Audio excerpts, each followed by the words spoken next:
Bonjour, chers amis. Pour ceux qui ne connaissent pas, je suis le docteur Jean Guitard, cardiologue. J'ai travaillé pendant 40 ans en cabinet avec le SAMU de Paris. J'ai réanimé beaucoup de patients. Voilà. Comme vous voyez, vos commentaires sont passionnants et ils m'inspirent. Plus vous faites des commentaires, plus vous utilisez la connaissance en partageant des vidéos. Vous voyez, cette vidéo que j'ai faite hier, tard quand même, il y a eu un commentaire intéressant. Ce commentaire dit docteur et la reprogrammation du subconscient. Alors que moi, je parle de la volonté, c'est-à-dire que tu choisis les pensées qui rentrent dans ton ordinateur ici en fonction de ce tricolore. Cette pensée me convient, elle est belle, c'est-à-dire qu'en inspirant vers l'esthétique et la beauté, vous savez, moi je suis un adepte de Platon. Platon a dit chercher la beauté dans toute chose. Et à ce moment-là, grâce à ta volonté, tu sélectionnes les pensées qui te conviennent, qui sont pour le bien de l'humanité. Et tu dis, il y a des pensées qui sont négatives, je ne les sélectionne pas, je les décoche. Tu comprends? Ce n'est pas la pensée positive. C'est que par ta volonté, c'est toi qui le crées, car ta nature profonde, dans ton plexus solaire, est volonté, créatrice. Alors voyons, j'avais demandé à ChatGPT de me créer cette image. Tu vois? C'est-à-dire que, au niveau de ton plexus solaire, là, tu es connecté à tout le cosmos, à des courants de pensée, de toutes sortes. Il y a des courants de pensée, même des désincarnés, qui cherchent à profiter de toi. Donc, tu les captes par cette antenne et ils montent à ton cerveau. La décision de les faire monter dans ton cerveau, c'est ta volonté. Telle est ta volonté, telle est ta vie. Décrète une chose et tu vas réaliser. Je sais souvent mon expérience. Je suis arrivé en France et je ne savais même pas parler français, j'avais 17 ans à méditer. Alors, j'ai demandé à ChatGPT 4 de me générer un texte à propos de ces programmations, disons, du subconscient. Alors, il est là, voilà, tu vois, les techniques de reprogrammation. Je vais lui demander, tu vois, j'ai sélectionné cette conversation et je vais lui dire de la lire à haute voix. Allez, mon cher,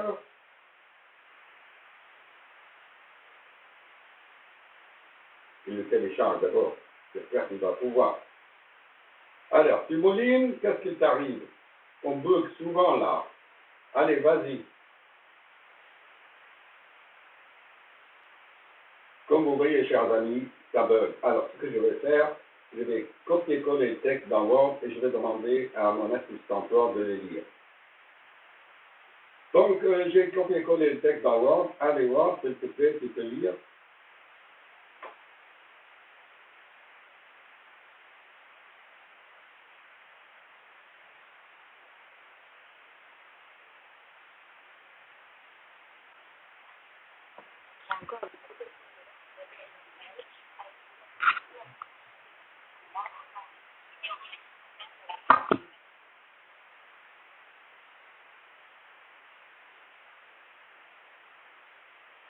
Attends, on va arrêter parce que... Reprogrammation, asservissantes, contredisent ce parcours vers l'autoconscience.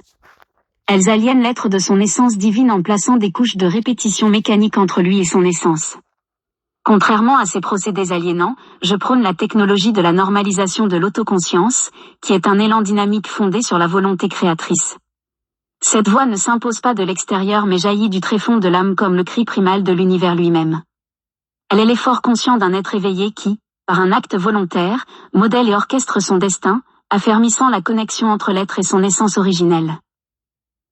Ainsi, la normalisation de l'autoconscience est une danse active où l'homme, en maître de son propre temple, décide librement de chaque pierre et de chaque symbole gravé sur les murs de sa psyché. C'est un processus qui vibre au rythme des lois universelles, respectueux de l'harmonie cosmique, et qui mène l'homme vers sa véritable nature, celle d'un créateur conscient, un Dieu en devenir, naviguant sur les flots de l'éternité avec la boussole de sa propre volonté. Comme vous avez remarqué, mes chers amis, que En fait, ChatGPT, lui, c'est un algorithme. Hein, et parfois, il dit des choses qui n'ont pas de sens. La normalisation de l'autoconscience, ça n'existe pas. À la base, nous sommes totalement inconscients et avec quelques décennies de vie sur cette planète, par nos expériences, qui vont nous amener à des prises de conscience, on évolue vers l'autoconscience. D'accord ? L'autoconscience, je pense que vous l'avez vu, il l'a bien dit. On va l'écouter encore, d'accord ? Parce qu'on avait loupé un peu le début de la réponse. Allez, lis maintenant à haute voix. On va voir s'il arrive à lire. Allez, vas-y. Les techniques de reprogrammation du subconscient, telles que les mantras incessamment répétés, les hypnoses ou encore les protocoles de reformatage mental, agissent tel un sculpteur désenchanté façonnant un marbre sans vie, ignorant l'essence même de la volonté humaine. Ces méthodes, se faufilant insidieusement dans les couches sombres de l'inconscient, cherchent à imposer des voix préfabriquées, des voix sans éclat ni souffle vital. Elles forment des chaînes subtiles, des cages dorées où l'âme, étincelle de l'éther primordial, est contrainte à un mutisme contre nature, privant l'individu de sa capacité d'agir par sa propre volition, réduisant ainsi la majesté de son potentiel créateur. Donc là, il dit dans le texte que vous êtes des dieux, mais Jésus-Christ lui-même l'a dit il y a 2000 ans, vous êtes des dieux. On est à l'image. Si l'être humain est conscience un jour qu'au fond de son plexus solaire, il a une étincelle, un rayon de volonté créatrice originelle, il ne sera pas malheureux sur cette planète. Il a tout ce qu'il faut. Bon, je vais donc, on va voir les autres réponses suite à ce commentaire, d'accord ? Et ma technologie de bioméditation que j'ai développée encore. Donc, voici la réponse à un super commentaire d'un de nos très chers fans. Je vais demander à Ward de le relire à haute voix. Est-ce qu'il va le faire ? Vas-y. Merci pour votre commentaire.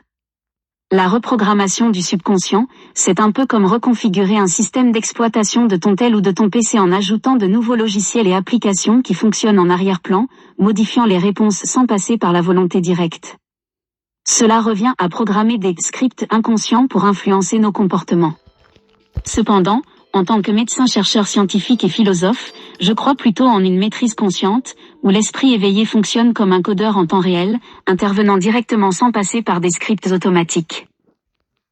Imaginez notre esprit comme une interface de navigation cosmique, en observant consciemment chaque pensée, nous ajustons notre trajectoire parmi les étoiles, sans dépendre d'un programme préécrit.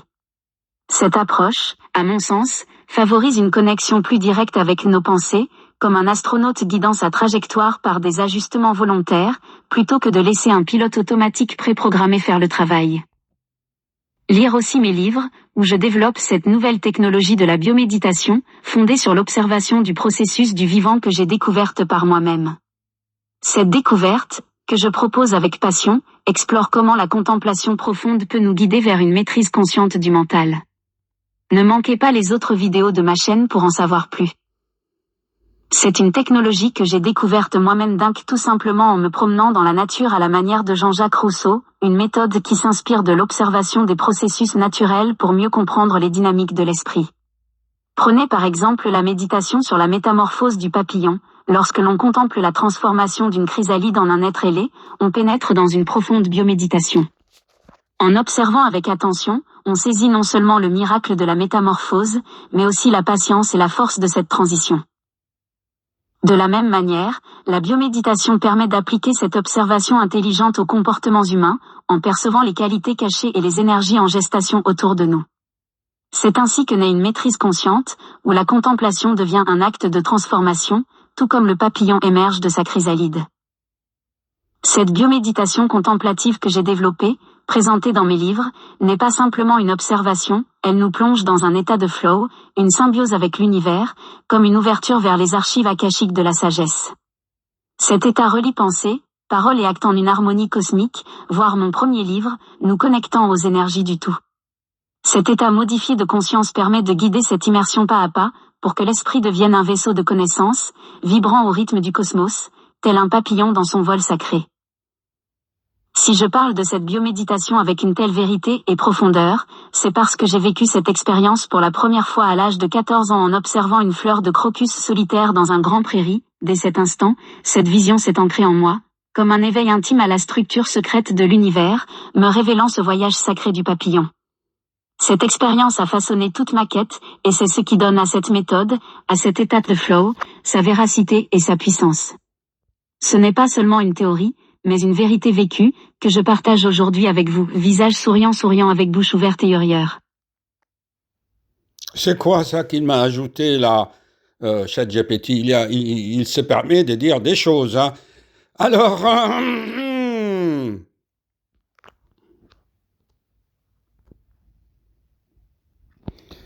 on va conclure donc. Vous savez, moi je répète, et normalement l'enseignement, c'est la répétition, car on ne retient pas tout de prime abord. Donc, j'ai demandé à l'IA de créer une image de papillon qui sort de sa chrysalide, et c'est maintenant qu'il me la donne. On va relire le texte en méditant sur le papillon. N'oubliez pas que dans mes bioméditations, le papillon, c'est la cristallisation du rêve d'une fleur. Un jour, une fleur voulait voyager. Elle en avait marre d'être plantée là par terre avec ses magnifiques couleurs. Elle voulait se répandre et voyager dans l'univers. Donc, le cosmique lui a dit « Ah, je vais réaliser tes rêves. » Et la fleur, le papillon, c'est une fleur qui vole. C'est écrit dans mes livres. Je ne fais plus de pub pour mon livre, hein. Je vous mettrai les liens. Allez, Ward, lis, s'il te plaît, hop.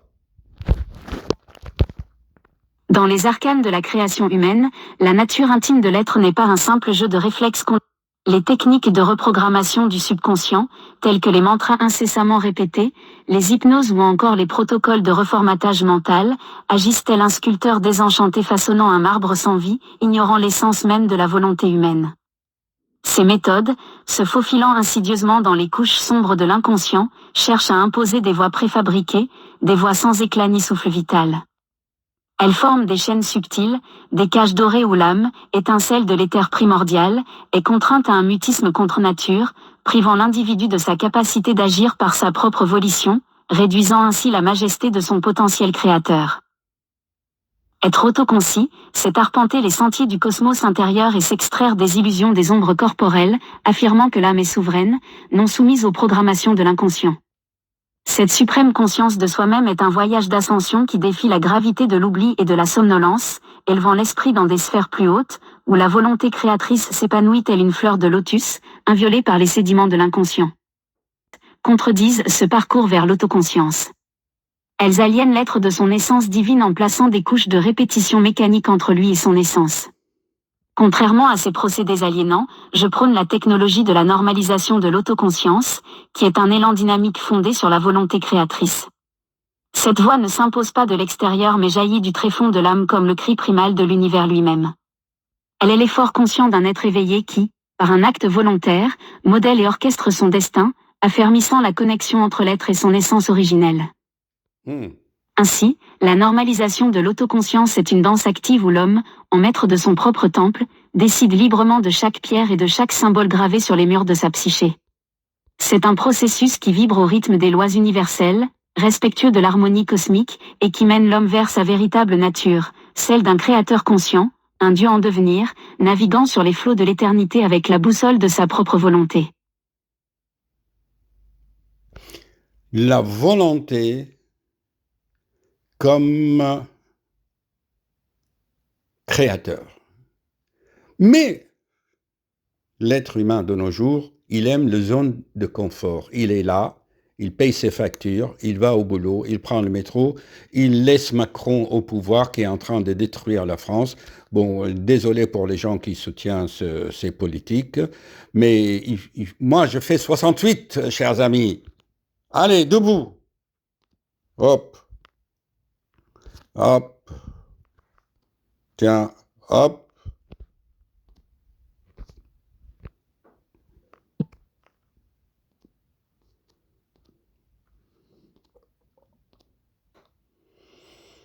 Alors, il est passé où là?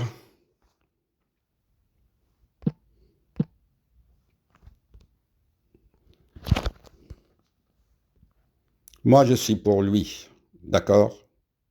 Et voici mes rêves d'enfant. Voyager sur un dragon. Bien,